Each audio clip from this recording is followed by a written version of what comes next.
If you're not a sports fan, I don't know if it's easy to comprehend or you'll even be able to understand just how much athletes, sports heroes can truly mean to fans, can truly mean to millions of people.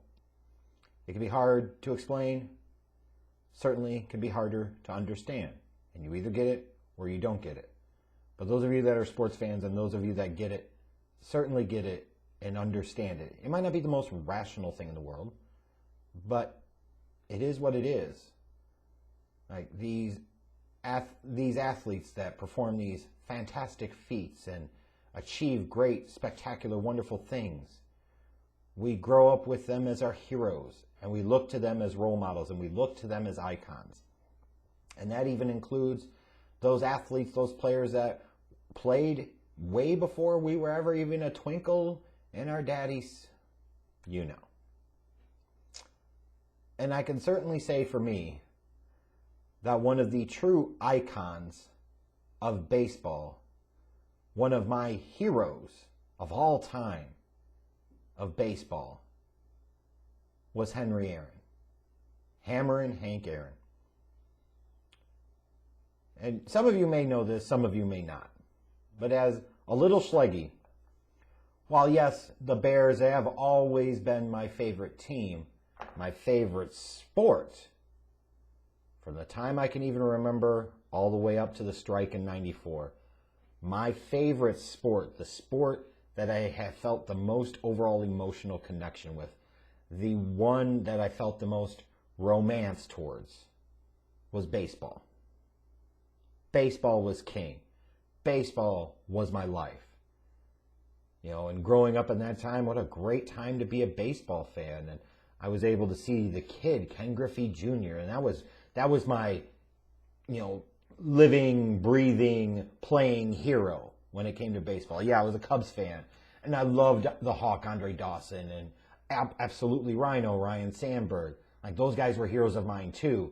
But Ken Griffey Jr. was like that dude for me. Like, he was the beginning, the end, the alpha, the omega. He was everything when it came to active baseball players. He was that dude. And, you know, if I ever got a chance to meet Ken Griffey Jr., I would want to thank him for being such a great player, first of all, and giving me so many wonderful memories as a kid. But more importantly, at a young age, you know, teaching me the importance of being able to both acknowledge that people look different, that not all people look like me, but understanding that it's okay and that's cool, and that what matters most is who those people are and what they do and how they conduct and carry and handle themselves. And I would certainly thank him for being one of those pivotal figures in my early life and my development as a young child and going into my teenage years, of teaching me how to value others that look different from me, that talk different than me, that act differently than I do. Like that matters. Like, beyond just he was a phenomenal baseball player, the epitome of a five-tool talent and all of that. Like, when I think of a Ken Griffey Jr., as much as anything else, that's what he represents to me. Just like when it comes to basketball, it's a Michael Jordan.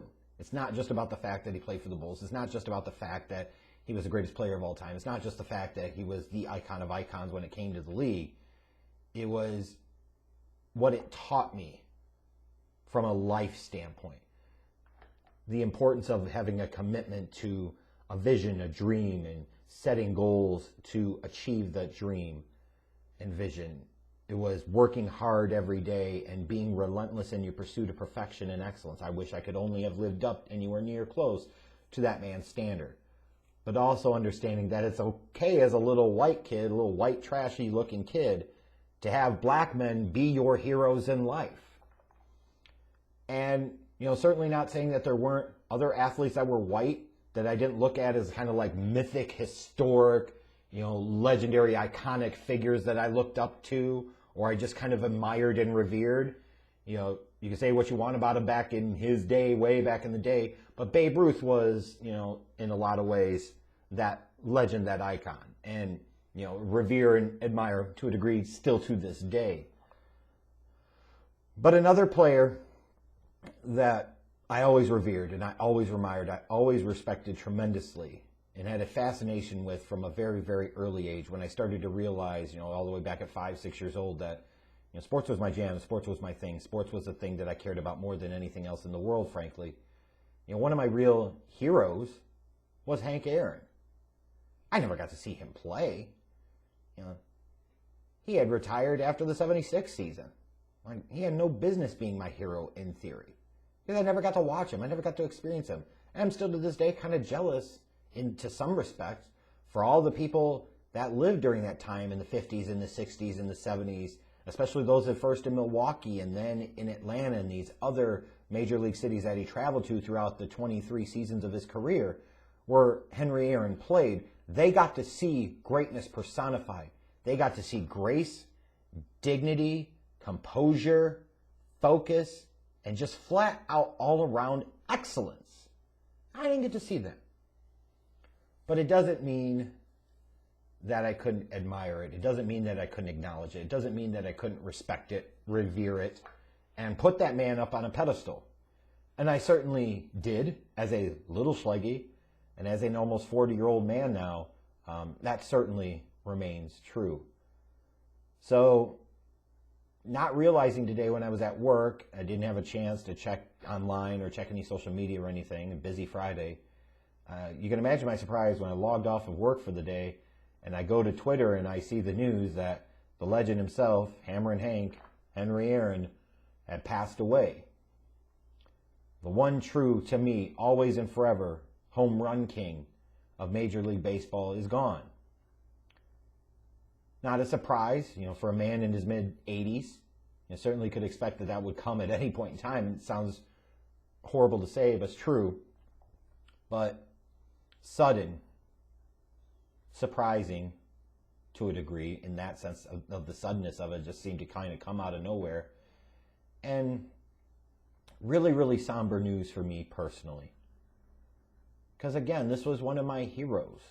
Still one of my heroes to this day. And what's unfortunate to me in some respects about Henry Aaron is that because of the time that he played in many ways he got overshadowed by two other great all-time legendary iconic players, outfielders themselves, in Willie Mays, the Say Hey Kid, and Mickey Mantle. It's tough to be in a place like Milwaukee and then Atlanta later on in your career, and you're having to go up against guys like Mantle and Mays as your peers, and even to a lesser degree, somebody like a Duke Snider. And, those guys for a while were all of them playing in the New York market. I always felt like Hank Aaron didn't get, for all the accomplishments and all the achievements, I don't think he got the respect and adulation he deserved for just how phenomenal of a consistently great baseball player he was for 2+ decades of his career. Still don't think he fully gets appreciated to this day for just how great he really was. And unfortunately, the thing that truly has defined his career and his legacy and his life is also the thing that I think most negatively impacts his legacy in a lot of ways as a total player and what he did throughout his career. And that's being the one to finally supplant Babe Ruth at the top of baseball's all-time home run list. When that happened on April 8th, 1974. It's a tragedy because it's almost like, not that he became a caricature, but he became a representation of one thing, when Hank Aaron as a player especially was certainly significantly more than that. And I can't even begin to imagine. I could try to pretend to imagine, but I can't imagine. And a lot of you can't imagine either, especially if you're white, but just in general. Even if you're black and you're of my generation or younger, you might have some understanding of the bullshit that this guy had to deal with on a day in, day out basis. But I promise you, as bad as you think your life is, imagine he was doing this as a national celebrity, as a national sports figure, being a black man in the time of the Jim Crow South, and then later during the Civil Rights Movement. Can you imagine all the N-bombs thrown his way, all the death threats and bomb threats thrown his way? I don't know how the hell these guys back in those days the Willie Mazes of the world and the Ernie Banks of the world and others, the Willie McCoveys and so forth. I don't know how the hell they were able to function. Like, that to me just takes them on a whole nother plane of greatness. Not only were they great players, they were able to still achieve and be great players in some of the worst horrendous situations and circumstances imaginable. It wasn't even that long since baseball had been integrated by Jackie Robinson in 47 when Hank Aaron made his debut with the Milwaukee Braves back in 1954. So, and even though that was in the North and that was in Milwaukee, you know, he traveled to other cities. You could only imagine what he heard not only in Milwaukee but in those other cities. And then as you go, starting with that 66 season, you know, that was the first team that moved from the North to the Deep South and going to Atlanta. Sure, you had Houston at the time, but that was an expansion team, different circumstance. Like, he goes from one environment to an entirely different one where you had just had the Civil Rights Act passed, you had just had Voting Rights Act passed. I mean, what a horrendous type of situation to go into. People walking around with their Confederate flags and talking about segregation now, segregation forever. I know I'm taking that from George Wallace in Alabama, but the philosophy really wasn't much different, folks. And throughout his career, Hank Aaron was way more than just a home run hitter. He was a 25-time All-Star, and you say, how the hell is that possible when he only played 23 seasons? Well, the only seasons he didn't make an All-Star game was his rookie year in 54 and his last year with the Milwaukee Brewers in 1976. Every season in between he made it, including, I believe it was 59 through 62 was when they did the experiment of having 2 All-Star games in a season. Point being is from 55 to 75, every damn time he made an All-Star game. In the 4 seasons they had 2 All-Star games. He made everything around those 2. He made every single one of them. And beyond just the home run record and finishing with the 755 career home runs, he was number 1 in career RBIs and total bases. He was a 2-time batting champ, a 3-time Gold Glove winner. He was a league MVP in 1957, which is also the year that the Milwaukee Braves won the World Series against the New York Yankees, going up against Yogi Berra and fucking Mickey Mantle and Whitey Ford and all those great Yankees legends and beating them in 7 games. He led the league that year in home runs and RBIs, batted .322. Like, a tremendous year. One of many throughout his career. He finished 4th in his career in total runs scored, 13th in doubles, 3rd in career hits with, I think it's 37.72 if my math is just a tad off. Please, give me some grace here. That's a hell of a player. Career .305 batting average. I know in today's world, the analytics folks don't give a crap about batting average, but I don't give a crap about them. This dude had no seasons with 100 strikeouts. So you're talking about the true home run king of all time to me in baseball for now and forever is Henry Aaron. And never in a season, even the seasons that he hit over 40 home runs, even though, yes, he never had a season. He had 8 seasons where he hit 40 or more home runs. He never had a season where he hit 50 or more, and that's always been held against him. There's got to be something to the consistency of the greatness of being able to be such a consistent slugger and such a consistent power hitter while being able to be a well-rounded and complete hitter and baseball player and not just swinging for the fences all the time. He never had 100 strikeouts in a season. He was a 4-time league leader in home runs and RBIs, 4-time league leader in doubles. He had 8 seasons, like I mentioned before, with 40 or more home runs. And he was even more than that. You know, back in Hank Aaron's day, they didn't get a ton of opportunities to play playoff baseball. This is back in the days where you were in the East or you were in the West, you know, however you want to put it, American League, National League, and the team on top at the end of the season was the pennant winner. The team on top on the other side was the pennant winner, and they faced off in the World Series. Imagine what Hank Aaron would do if he had more opportunities at the postseason. But you look at what he did, especially talking about the fact that he only played in the playoffs 3 times, only appeared in the postseason 3 times, twice in the World Series in 57 and 58. And in his postseason career, while it was only 17 games, the dude hit .362, 6 home runs, 16 RBIs, and he raked it in the 57 World Series against the Yankees. Like, again, mentioning this is going up against the Mickey Mantle era New York Yankees, these all-time great legendary teams under manager Casey Stengel. And in those 7 games of that 57 series, he hit .393 with 3 home runs and 7 RBIs. Like, he raked.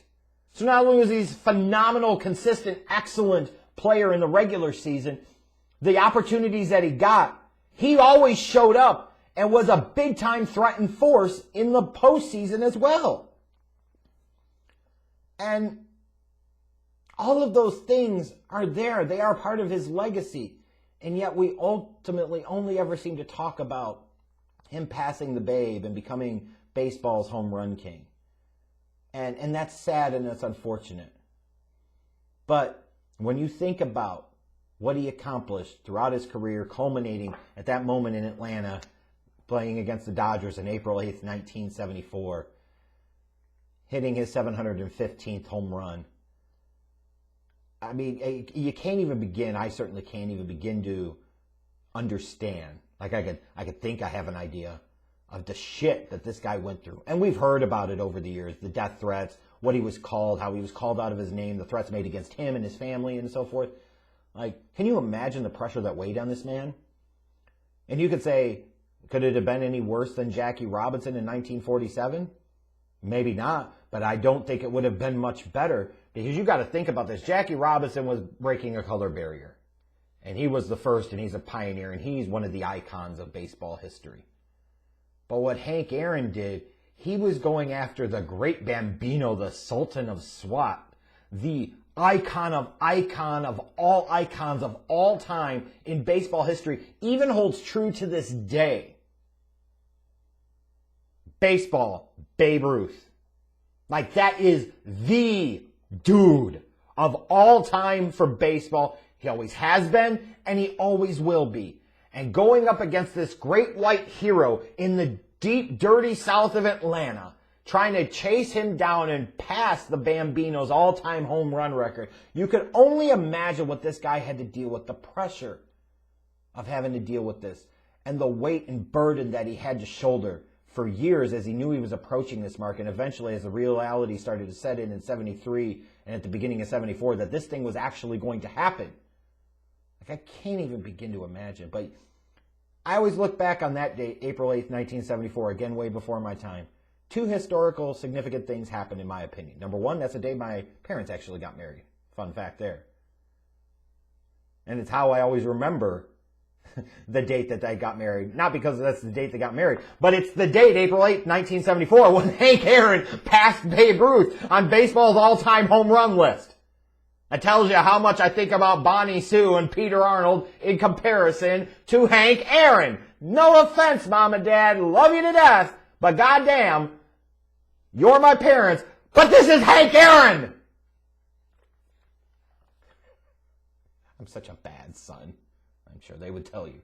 But I look back at that moment, and even to this day, I find myself a few times a year, having grown up such a massive, raging Hank Aaron mark, and remembering going to an old county fair when I was like 9 years old, and I used to be a huge, baseball, football, basketball card collector, and going to this tent that they had in Cherry Valley, Illinois, at Cherry Valley Days, and these dudes had the cards set up, and they had their card table, and I remember being able to buy, I think it was a 1957 Topps Hank Aaron card. It was in somewhat rough shape, but I got it for $5.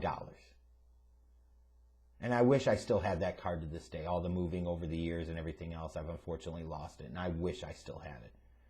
This is one of my most prized, cherished possessions for years. Was that I think it was 1957 Topps card. Hank Aaron. Like, he was that dude to me. He was so much when it came to baseball. And he was, again, one of those pivotal figures for me as I looked at my formative years of my life and holding up to saying, people that look different from me are okay. People that look different from me can be a great example. They can be heroes and they can be role models. And I'm sorry, when you look back at Hank Aaron's life, there is a whole lot you can look back at for, and you say this man represents dignity and strength and courage and conviction and focus and so many other positive and wonderful things. A man that didn't back down, a man that stood up for himself and fought for his rights. A man that also knew how to compartmentalize things and put things on the back burner and be able to focus on his job like a real, true professional. That's something, frankly, in an era where you hear everybody talk about, mental health this and mental health that. I got stuff going on outside of work and da-da-da-da-da-da-da. You think you got shit going on? I'm not trying to minimize it, but come on. Look at what the hell this dude had to deal with. For a lot of you, all the money in the world, you wouldn't have put up with that garbage, but he did. Just like other guys of his time did, and guys before his time did, and frankly, guys after his time had to deal with to some degree. But it was a really sad, depressing day for me to see one of my true heroes, one of my true icons of life, gone. Surreal kind of feeling, actually. And when you think about baseball, I think about Hank Aaron. He's one of them for sure. He's one of the true icons of icons. Like, you have Hall of Famers. You have all-time legends and greats. But then you have a few that transcend to true icon status in their respective sports. You know what I'm saying? You have those guys that are the it. And when you think about baseball, it's guys like Ruth, it's guys like Gehrig, it's DiMaggio, it's Ted Williams, it's Mickey Mantle, it's Willie Mays, and maybe a couple others, but certainly one of the other ones on there, beyond question, is Henry Aaron.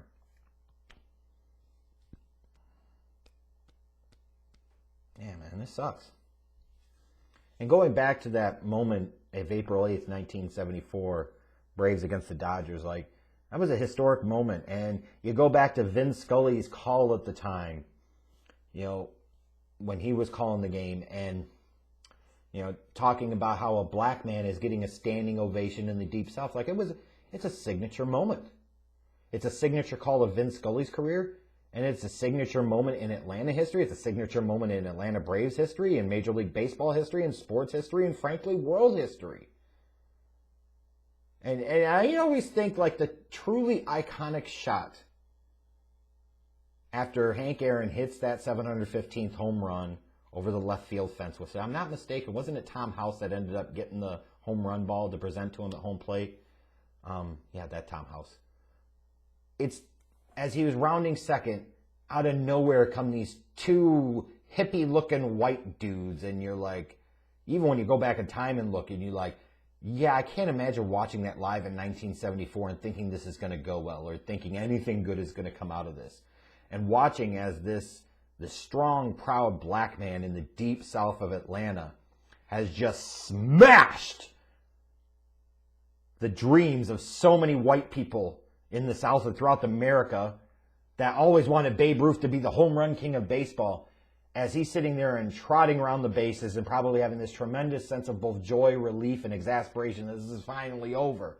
Here come these two white men patting him on the back and wrapping their arms around him and then running off. That's one of those moments that invokes emotions out of you. This is a strong, powerful thing. And it seems like it's such a fleeting, stupid thing, but when you look at the circumstance, you look at the situation, you look at everything that Henry Aaron had to deal with, you understand just how critically important and vital of a moment that really was, and the symbolism of it, and what it represented. And certainly, we've made some progress, and we have a long, long, long, long way to go, and it's not okay that we have a long, long way to go. It's not okay that we've just made some progress. We can't pretend that we haven't made progress, but we can't pretend there's been that much progress.